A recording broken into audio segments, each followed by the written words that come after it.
சங்கீதம் 4 சங்கீதம் 7 வசனம். சங்கீதம் 4:7. அவர்களுக்கு தானியமும் திராட்சரசமும் பெருகி இருக்கிற காலத்தின் சந்தோஷத்தை பார்க்கிலும் அதிக சந்தோஷத்தை என் இருதயத்தில் தந்தீர்.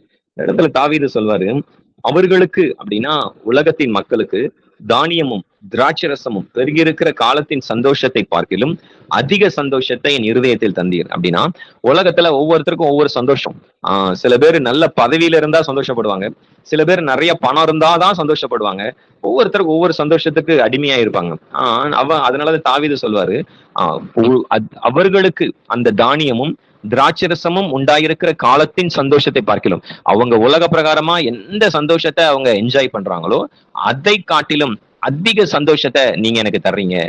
அவங்க அனுபவிக்கிற சந்தோஷம் எல்லாம் ஒண்ணும் இல்ல சுவாமி, நீங்க என்னுடைய இருதயத்துல கொடுத்திருக்கிற சந்தோஷம், நீங்க என் வாழ்க்கையில கொடுக்கிற சந்தோஷம் ஒரு பெரிய ஆசீர்வாதமான சந்தோஷம். அப்படின்னா அந்த சந்தோஷம் எல்லாம் மறைஞ்சு போயிடும். பதவியில இருந்தா கொஞ்ச காலம், பணம் எவ்வளவு நாளுக்கு இருக்கும் தெரியாது. பட் ஆனா ஆண்டவர் நமக்கு கொடுக்கிற சந்தோஷம் பெரிய சந்தோஷம். எப்படின்னா சங்கீதம் 4:6 சொல்லும், எங்களுக்கு நன்மையை காண்பிப்பவன் யார் என்று சொல்லுகிறவர்கள் அநேகர்.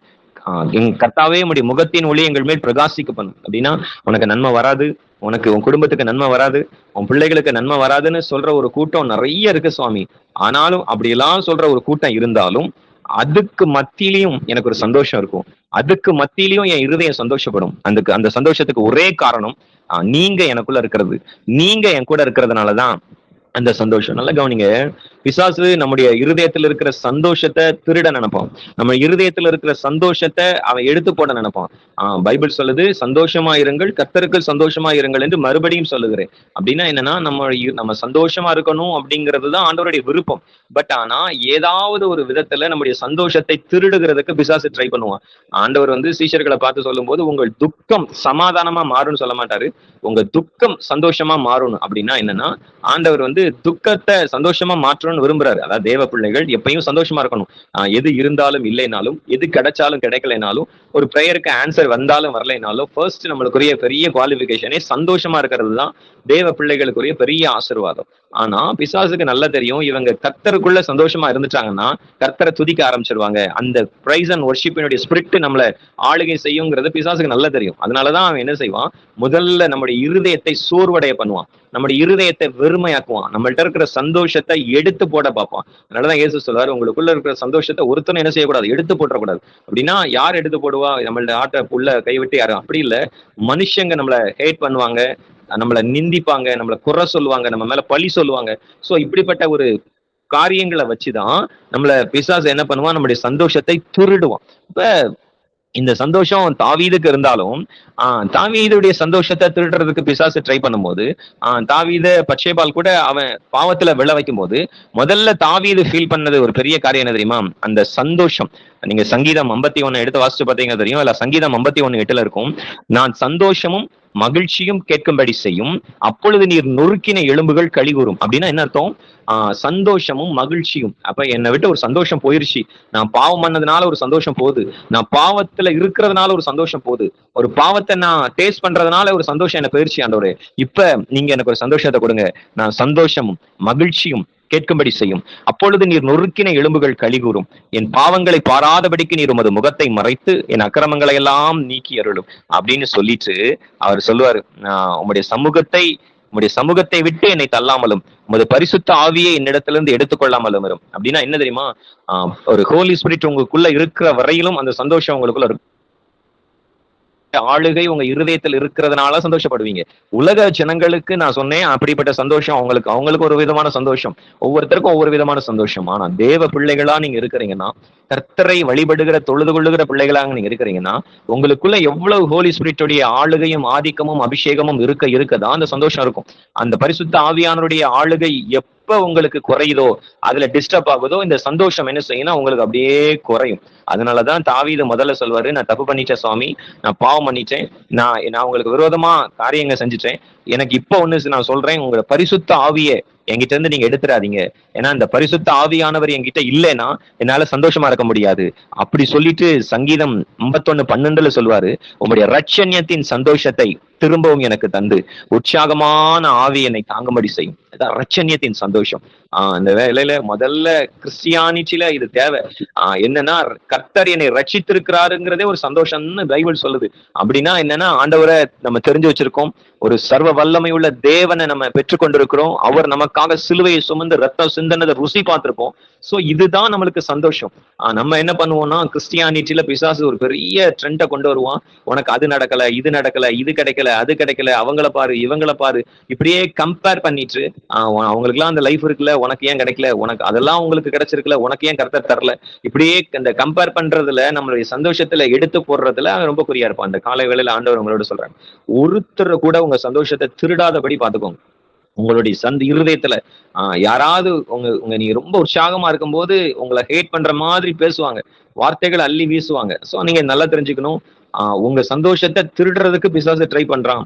நீங்க எவ்வளவுதான் ஹார்ட் ஒர்க் பண்ணாலும், எவ்வளவுதான் நீங்க முயற்சி பண்ணாலும், அவங்க பேசும்போது முதல்ல அவங்களுக்குள்ள இருக்கிற பிசாசின் வல்லமைகள் உங்கள்ட்ட இருந்து எடுத்து போடுறது, உங்களை காயப்படுத்துறதோ இல்ல அடிக்கிறதோ அவங்க அப்படிலாம் கிடையாது. ஃபர்ஸ்ட் அவங்களுடைய இருதயம் பிசாசுக்கு முதல்ல தேவை நீங்க சந்தோஷமா இருக்கக்கூடாது. அதனாலதான் உங்களை ஹேட் பண்ற வார்த்தைகளை குடும்பத்தினரே பேசும்படியா, உங்க வார்த்தைகளை நொறுக்கும்படியா பைபிள் சொல்லுது, பட்டை குத்துகள் போல பேசுகிறவர்களும் உண்டு. அப்படின்னா அந்த மாதிரியா ஏதாவது ஒரு சூழ்நிலையை கொண்டு வந்து உங்க சந்தோஷத்தை எடுத்து போட நினைப்பான். ஆனா ஆண்டவருடைய வார்த்தை சொல்லுகிறது, உங்க ரட்சண்யத்தின் சந்தோஷத்தை நீங்க காத்துக்கொள்ளணும். ரட்சண்யத்தின் சந்தோஷம் ரொம்ப முக்கியம். ரட்சண்யத்தின் சந்தோஷம் தான் வேணும். இந்த ரட்சண்யத்தின் சந்தோஷத்தை நீங்க 24 hours அனுபவிச்சீங்கன்னா, எது இருக்குதோ இல்லையோ இயேசு என் கூட இருக்கிறாருங்க. எது எனக்கு கிடைச்சதோ இல்லையோ இயேசு என் கூட இருக்கிறாரு. எது எனக்கு நடக்குதோ இல்லையோ இயேசு என் கூட இருக்கிறாரு. அது நடக்குது, நடக்காம போகுது, அது வருது, வரல, அதை பத்தி எனக்கு ஒரு கேர் கிடையாது. பட் ஆனா எனக்கு ஒரு சந்தோஷம் இருக்குது, ரட்சிப்பின் சந்தோஷம், ரட்சண்யத்தின் சந்தோஷம். தாவீது அது ரொம்ப இழந்து போன மாதிரி ஃபீல் பண்ணதுனாலதான் தாவீது சொல்வாரு, ஆண்டவரே உங்க ஹோலி ஸ்பிரிட் எனக்குள்ள இல்லாம போயிட்டாருன்னா இந்த ரட்சண்யத்தின் சந்தோஷம் எனக்கு இல்லாம போயிடும். ஆனா ஹோலி ஸ்பிரிட் தான் ஒரு பெரிய சந்தோஷம். பைபிள் சொல்லுது அப்போஸ்தலர் 1:3 சீஷர்கள் பரிசுத்த ஆவியினாலும் சந்தோஷத்தினாலும் நிரப்பப்பட்டார்கள். அப்படின்னா எங்கெல்லாம் பரிசுத்த ஆவியானவருடைய ஆளுகை இருக்குதோ அங்க சந்தோஷம் இருக்கணும். இது கம்பல். எப்படி ஒரு சால்ட்டை நீங்க ஒரு குழம்புக்குள்ள எதுக்குள்ள போட்டாங்கன்னா அதனுடைய டேஸ்ட் மாறியே ஆகணும். அதுதான் அதனுடைய தன்மை. உப்புடைய தன்மை அதுதான். அது கேரக்டர் அது காமிக்காம போகவே போகாது. அதே மாதிரிதான் ஆண்டவருடைய ஆவியானவரும் உங்களுக்குள்ள பெருகுனா, உங்களை ஆளுகை செஞ்சா நீங்க சந்தோஷமா இருக்கணுங்கிறது ஒரு நியமம். பட் ஆனா அந்த ஆவியானவரை துக்கப்படுத்துகிறதுக்கு ஏதாவது ஒரு காரியம் வரதான் செய்யும், ஏதாவது ஒரு சூழ்நிலை வரதான் செய்யும். பட் நீங்க உங்களை இருதயத்தை எல்லா காவலோடும் காத்துக்கொள்ளணும். அதுல இருந்துதான் ஜீவ ஊற்று புறப்படும். அப்படின்னா என்னன்னா, உங்களுக்குள்ள இருக்கிற அந்த சந்தோஷத்தை திருடுறதுக்கு பிசாசு ட்ரை பண்ணிட்டே இருப்பான். பைபிள் சொல்லுது, அந்த சந்தோஷத்தை ஒருத்தருக்காக விட்டு கொடுக்காதீங்க. அந்த சந்தோஷத்தை எந்த உலகத்தின் மனுஷங்களுக்கு, உங்களுடைய குடும்பத்தினருக்காக, உங்களுடைய வீட்டுல இருக்காக நான் சொல்லுவேன். பைபிள் சில சீக்ரெட் கிறிஸ்டின்ஸ் பைபிள் படிக்கிறதுனால என் ஹஸ்பண்ட் என்ன இது பண்றாங்க, பிரதர் பைபிள் படிக்கிறது தான் எனக்கு சந்தோஷம். நான் சொல்லுவேன், நீங்க பைபிள் ஆப்பை எடுத்து வச்சு படிங்க. ஏதாவது ஒன்று உள்ள பைபிள் ஆப்பை எடுத்து வச்சு ஒவ்வொரு அதிகாரம் வாசிங்க, கேளுங்க. யாருக்கு தெரியும், அழகா இப்ப ஆடியோ பைபிள் இருக்கு, அதுல நீங்க அழகா ஹெட்செட் போட்டு நீங்க கேளுங்க, பாட்டு கேட்கிற மாதிரியே கேளுங்க.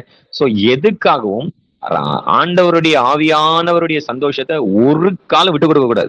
இந்த ஒரு தன்மைதான் நம்மளை ஆசீர்வதித்து நம்மள அந்த சந்தோஷத்தை திரும்ப கொடுக்கும். நீங்க லூக்கா 1:37-39 எடுத்து வாசிச்சு பார்த்தா, அந்த நாட்களில் மரியாள் எழுந்து மலை நாட்டில் உள்ள யூதாவினுடைய பட்டணத்திற்கு தீவிரமாய் போய் சகரியாவின் வீட்டுக்குள் பிரவேசித்து எலிசபெத்தை வாழ்த்தினாள். இப்ப ஒரு சந்தோஷத்தின் மூமெண்ட் இருந்ததுன்னா எப்படி இருக்கும் அப்படின்னு நான் சொல்றேன். இப்ப எலிசபெத்து மரியாள் எழுந்து போய் நல்லா கவனிச்சீங்கன்னா, பைபிள் சொல்லுது அந்த இடத்துல உள்ள காரியம் என்னன்னா, மரியாள் எழுந்து எலிசபெத்துடைய வீட்டுக்குள்ள போய் எலிசபெத்தை வாழ்த்தின உடனே இந்த வாழ்த்துதல் எலிசபெத்துக்கு எப்படி ரிசீவ் ஆகுதுன்னா, இந்த வாழ்த்துதலின் சத்தம் எலிசபெத்தினுடைய காதுல கேட்கும் போது எலிசபெத்தினுடைய வயிற்றில் உள்ள பிள்ளை துள்ளிற்று. அப்படின்னா எலிசபெத் வயிற்றுல இருக்கிற குழந்தை என்ஜாய் பண்ணது என்ன சத்தத்தை, அந்த வாழ்த்துதலின் சத்தத்தை அது என்ஜாய் பண்ணது. அப்படின்னா நீ அவ என்ன சொல்லியிருப்பா, நீ ஆசீர்வதிக்கப்பட்டவள், நீ நல்லா இருப்ப அப்படின்னு சொல்லும் போது அந்த வயிற்றுல குழந்தை அந்த சத்தத்தை என்ஜாய் பண்ணுது, அந்த பிரசன்ஸை என்ஜாய் பண்ணுது. அப்படின்னா என்னன்னா, நீங்க உங்க வீட்டுல நீங்க இருக்கிற போது நம்ம சந்தோஷமான காரியங்களை பேசும்போது நம்முடைய இருதயம் சந்தோஷப்படும். சந்தோஷமான காரியங்களை கேட்கும் போது நம்முடைய இருதயம் சந்தோஷப்படும். சந்தோஷமான காரியங்களை தியானிக்கும் போது நம்ம இருதயம் சந்தோஷப்படும். அதனாலதான் மரியாள் அந்த வாழ்த்தும் போது அந்த வாழ்த்துதல் அவ்வளவு எஃபெக்டா எலிசபெத்துக்குள்ள இறங்கி எலிசபெத்தினுடைய வயிற்றுல பிள்ளை துள்ளினது மட்டும் இல்லாம எலிசபெத் ஹோலி ஸ்பிரிட்ல நிரம்பி சொல்றா, ஸ்திரீகளுக்குள்ளே நீ ஆசீர்வதிக்கப்பட்டவள், உன் கர்ப்பத்தின் கனியும் ஆசீர்வதிக்கப்பட்டது. என் ஆண்டவருடைய தாயார். அதை நல்ல கவனிங்க. மரியாளுக்கு நடந்தது எலிசபெத்துக்கு தெரியாது. ஃபர்ஸ்ட் போர்ஷன்ல மரியாள் தான் எலிசபெத்தை வாழ்த்துறா. இந்த வாழ்த்துதல் அவளுக்குள்ள இறங்கும் போது அந்த ஹோலி ஸ்பிரிட் அவளை நிரப்பும் போது அவ ப்ராபசி சொல்றா, என் ஆண்டவருடைய தாயார் என்னிடத்தில் வந்தது எனக்கு எதனால கிடைச்சது அப்படின்னா, அவ உள்ளத்துல வந்து இத மாதிரி எனக்கு தேவதூதன் வந்தா, எனக்கு ஒரு வார்த்தை வந்துச்சு அப்படின்னு எதுவும் சொல்றதுக்கு முன்னாடியே அவ எலிசபெத் சொல்றா, என் ஆண்டவருடைய தாயார், நீ என் ஆண்டவரை சுமக்கிற ஒரு மகள் அப்படின்னு. இதுதான் இந்த சந்தோஷம். எப்படி தெரியுமா? இந்த சந்தோஷம் எப்ப கிரியை செய்யும்? நீங்க கர்த்தரை துதிக்கும் போது, கர்த்தரை உயர்த்தும் போது உங்களை அறியாமே ஒரு பிரசன்ஸ் உங்களை நிரப்பும். உங்களை அறியாமே ஒரு தெய்வீக வல்லமை உங்களுக்கு வரும். இந்த பிரசன்ஸும் இந்த கிருபையும் வல்லமையும் உங்களை நிரப்பும் போது என்ன செய்யும்னா, நீங்களே உங்களுக்கு தீர்க்க தரிசனமா ஜெபிப்பீங்க. உங்க வாயிலிருந்து பிறக்கிற வார்த்தைகள், உங்க பிள்ளைகளுக்கு நீங்க சொல்ற வார்த்தை, உங்க குடும்பத்துல நீங்க சொல்ற வார்த்தை உங்களுக்கு அப்படியே ஃபுல்ஃபில் ஆகும். நல்லா தெரிஞ்சுக்கோங்க. ஆண்டவருடைய வார்த்தை சொல்லுகிறது, சந்தோஷத்தை நம்ம உற்றவே கூடாது. நான் அன்னைக்கே சொன்ன, ட்ரையா இருக்குதா, ஒரு 4 பாட்டு பாடுங்க, ஒரு 5 பாட்டு பாடுங்க, ஆண்டவரை ஆராதனை பண்ணுங்க, ஆண்டவரை நல்ல உயர்த்துங்க. பாடல் 4 கத்துற ஒரு 5 பாட்டு கத்துற உயர்த்துற மாதிரி பாடிட்டீங்கன்னா உங்களுக்குள்ள ஒரு பிரசன்ஸ் வரும். எப்பயோ யாரோ பேசின வார்த்தைய விசாசம் அப்படியே வடிகட்டி தூக்கிட்டு வருவான் மேல. எப்பவோ நம்மளுடைய வாழ்க்கையில நடந்த சம்பவத்தை, நம்மளுக்கு எதிர்மறையா சந்திச்ச போராட்டத்தை, அவமானத்தை, நம்ம கேட்ட வார்த்தைகள் எல்லாம் அப்படியே கொண்டு வந்து 90ல நடந்தது, 2000ல நடந்தது, 2010ல நடந்தது, இதெல்லாம் நம்மளுக்கு நல்ல ஞாபகம் இருக்கும். ஆனா நம்ம கேட்கிற பிரசங்கம் நம்மளுக்கு மறந்து போகுது. காரணம் என்னன்னா, நல்ல கவனிங்க, இதுதான் ஒரு பெரிய எக்ஸாம்பிள். எப்பவோ பட்ட அவமானத்தை, நிந்தைய, நம்ம சந்திச்ச காரியங்கள் எல்லாம் நம்மளுக்கு ஞாபகம் இருக்கும். ஆனா நம்ம கேட்ட பிரசங்கம் நம்மளுக்கு மறந்து போகுது. காரணம் என்னன்னா, வேர்டு தான் சந்தோஷம். இந்த சந்தோஷம், இந்த வேர்டினுடைய சந்தோஷம் உங்களுக்குள்ள இருக்காதபடிக்கு அவன் என்னெல்லாம் செய்யணுமோ அத்தனையும் செய்வான். பைபிள் சொல்லுது, ரோமர் 14:17, தேவனுடைய ராஜ்யம் புசிப்பும் குடிப்பும் அல்ல, அது ஜீவனும் சமாதானமும் பரிசுத்த ஆவியினால் உண்டாகும் சந்தோஷமுமா இருக்கிறது. தேவனுடைய ராஜ்யம் வந்து சாப்பிட்டு குடிச்சு நிம்மதியா தூங்கி ஊர் சுத்தி அப்படி கிடையாது. ஏதோ உலக பிரகாரமா என்ஜாய் பண்றது கிடையாது. பைபிள் சொல்லுது, நீதியும் சமாதானமும் பரிசுத்த ஆவியினால் உண்டாகும் சந்தோஷம். ஹோலி ஸ்பிரிட் தான் சந்தோஷம். ஹோலி ஸ்பிரிட் தான் உங்களுக்கு என்ஜாய்மெண்டான காரியங்கள் இருக்கும். பைபிள் சொல்லுது, விசுவாசத்தினால் உண்டாகும் சந்தோஷம். விசுவாசம் எப்படி வரும்? பரிசுத்த ஆவியானவர் உங்களை கைட் பண்ணாதான் விசுவாசம் வரும். பரிசுத்த ஆவியானவர் உங்களுக்குள்ள இருந்தால்தான் உங்க விசுவாசத்துல நீங்க நடக்க முடியும். அப்ப அந்த விசுவாசம் இருந்தாதான் உங்களுக்கு சந்தோஷம் வரும். சந்தோஷம் பரிசுத்த ஆவியானவரால் உண்டாகிறது. சோ பைபிள் சொல்லும், உங்களுக்குள்ள இருக்கிற ஆவியை நீங்க துக்கப்படுத்தாதீங்க. உங்களுக்கு இருக்கிற ஆவியை நீங்க துக்கப்படுத்தி, உங்க ஆவி ஏதாவது ஒரு டிஸ்டர்பன்ஸை உணர்ற மாதிரி இருந்துச்சா, உங்க ஆவி ஏதாவது ஒரு துக்கத்தை உணர்கிற மாதிரி இருக்குதா, உங்களை ஆவியானவர் ஏதோ ஒரு விதத்துல துக்கப்படுற மாதிரி நீங்க ஃபீல் பண்றீங்களா, அதை அப்படியே அவாய்ட் பண்ணுங்க. ஆண்டவருடைய வார்த்தை சொல்லுகிறது, அந்த ஹோலி ஸ்பிரிட், ஒரு கடவுள் பிதாவின் ஆவியானவர் நீ உங்களுக்குள்ளேயும் எனக்குள்ளேயும் நமக்குள்ள வாசம் பண்ணுகிறபடினா, நம்ம கனத்தை யாருக்கு கொடுக்கணும்னா ஃபர்ஸ்ட் அவருக்கு கொடுக்கணும். அவருக்கு கனத்தை கொடுக்கும் போது அதை எல்லாம் நம்மளுக்கு தேடி வரும். எல்லாரும் கண்களை மூடி கர்த்தரை நோக்கி ஜெபம் பண்ணுவோம். ஆண்டவர்கிட்ட சொல்லுங்க, ஆண்டவரே நான் எப்பயும் சந்தோஷமா இருப்பேன் சுவாமி. ஆண்டவரே யார் என் கூட இருந்தாலும் இல்லைனாலும், எது எனக்கு இருந்தாலும் இல்லைனாலும், எது எனக்கு கிடைச்சாலும் கிடைக்கலைனாலும், ஆண்டவரே ஃபர்ஸ்ட் நான் வந்து சந்தோஷமா இருப்பேன். காரணம், நீங்க சந்தோஷமா இருக்கும் பொழுது பரிசுத்த ஆவியானவர் சந்தோஷப்படுவார். நீங்க சந்தோஷமா இருக்கும் போது பரிசுத்த ஆவியானவருடைய சந்தோஷம் உங்களுக்கு நிரப்பும். எலிசபெத் ட்ரையா தான் வீட்டுல உட்கார்ந்து இருந்தா. எலிசபெத்தினுடைய வீட்டுல ஒண்ணுமே கிடையாது. பட் ஆனா மரியாள் பிரசன்ஸ்ல வந்து வாழ்த்தின போது அந்த இடத்துல ஹோலி ஸ்பிரிட் நிரம்பினுச்சு.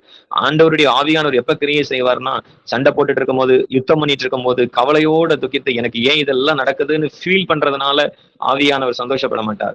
ஆவியானவர் கர்த்தரை உயர்த்துகிற இடத்துல இறங்கி சந்தோஷப்படுத்துவார். எல்லாரும் வலதுகரத்தை உயர்த்தி ஆண்டவர்கிட்ட ஸ்தோத்திரம் பண்ணுங்க. தகப்பனே, இந்த வேலையிலும் கூட ஆண்டவரே நீர் எங்களுக்கு வாக்கு பண்ணி இருக்கிறீர். அவர்களுக்கு தானியமும் திராட்சரசமும் உண்டாயிருக்கிற காலத்தின் சந்தோஷத்தை பார்க்கலாம் அதிக சந்தோஷத்தை என் இருதயத்துல நீங்க வச்சிருக்கிறீங்கப்பா. ஆண்டவரே, இந்த உலக பிரகாரமான மனுஷங்களுக்கு என்ன நலமோ இருக்குது, எதையோ அனுபவிக்கிறாங்க, எதையோ தேடுறாங்க, மாம்சத்தை சந்தோஷப்படுத்துறாங்க, தன் குடும்பத்துல தனக்கு சந்தோஷத்தை உண்டாக்குறதுக்கு என்னென்ன செய்யணுமோ செய்யறாங்க. பதவியில, பொருள்ல, பணத்துல எதையோ சந்தோஷத்தை அனுபவிக்கிற இந்த நாட்கள்ல ஆண்டவரே நான் எனக்கு ஃபீல் பண்றேன், அவங்களுக்கு இருக்கிற சந்தோஷத்தெல்லாம் பார்க்கலும் விலை மதிப்பற்ற சந்தோஷம் எனக்கு இருக்குது. அவர்களுக்கு தானியமும் திராட்சரசம் உண்டாயிருக்கிற காலத்தின் சந்தோஷத்தை பார்க்கலும் ரட்சண்யத்தின் சந்தோஷம் எனக்கு திரும்ப கிடைக்கட்டும். ஆண்டவரே, அந்த ரட்சண்யத்தின் சந்தோஷத்தை நான் மிஸ் பண்ணிட்டேன். ஆண்டவரே, நீங்க என்ன ரட்சித்திருக்கிறீங்கிறதே ஒரு சந்தோஷம். அது கூட தெரியாம இத்தனை வருஷம் நான் இருந்திருக்கிறேன் சுவாமி. முதல்ல நான் இன்னைக்கு ஒரு காரியத்துக்கு சந்தோஷப்படுவேன். இயேசு என்னை ரட்சித்திருக்கிறாருங்கிறதே எனக்கு சந்தோஷம் தான். கர்த்தாவே, இந்த சந்தோஷத்தை உங்களுடைய பிள்ளைகளுக்கு நீர் தருகிறதற்காக நன்றி. ஆண்டவரே, நீர் இந்த பிள்ளைகள் மேல உங்களுடைய கரம் இறங்கட்டும். தேவ பிரசன்னத்துல இருந்து அவங்க தேவ ஆளுகைக்குட்பட்டு எல்லா காரியங்களையும் பார்க்கட்டும், பேசட்டும். உங்களுடைய பிள்ளைகள் அனுபவிக்கட்டும். ஆண்டவரே, வாழ்த்துகிற பிள்ளைகளை கூட வச்சிருக்கட்டும். சந்தோஷமா பேசுற மனுஷங்களோட இருக்கட்டும். கர்த்தர் நீர் அப்படி செய்கிறதற்காக உமக்கு நன்றி. உங்களுடைய கரத்துல தாழ்த்தி ஒப்பு கொடுக்கிறோம்ப்பா. தெய்வீக கிருபை எங்கள் ஒவ்வொருவரையும் ஆளுகை செய்யட்டும். நீர் இந்த நாளை ஆளுகை செய்யும். உங்களுடைய பிள்ளைகளோடு கூட இருந்து நடத்தும். இயேசு கிறிஸ்துவின் நாமத்திலே ஜெபிக்கிறோம் நல்ல பிதாவே, ஆமென். எல்லாரும் சேர்ந்து சொல்லுவோம். என் ஆத்மாவே